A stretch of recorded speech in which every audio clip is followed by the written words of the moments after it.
అందరికీ praise lord. December 30th ఈరోజు దేవుని వాగ్దానము. మీ హృదయమును కలవరపడనీయకుడి. యోహాను 14వ అధ్యాయం 1వ వచనము.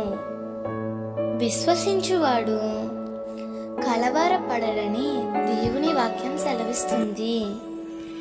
దేవుని యందు విశ్వాసముంచే నీవు నీ చుట్టూ పరిస్థితులు ఎంత ప్రతికూలంగా ఉన్నా నీవు కలవరపడకుండా ఉంటావు.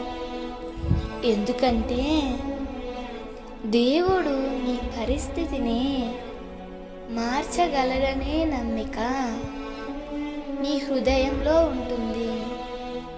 ఆనాడు నయోమి కుటుంబము కరువులో కలవరపడి బెత్లెహేమును విడిచి మోయాబును ఆశ్రయించింది.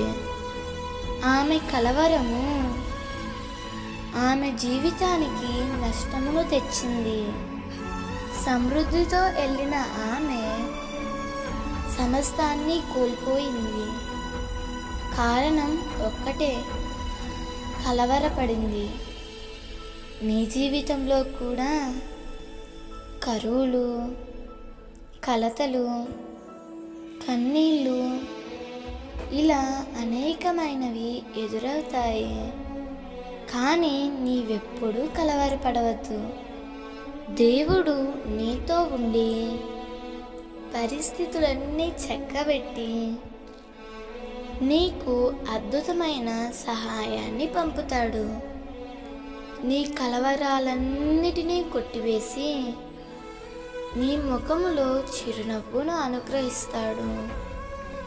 దేవుడు ఈ వాగ్దానము నీ జీవితంలో నిశ్చయముగా నెరవేర్చునుగాక. ఆమేన్.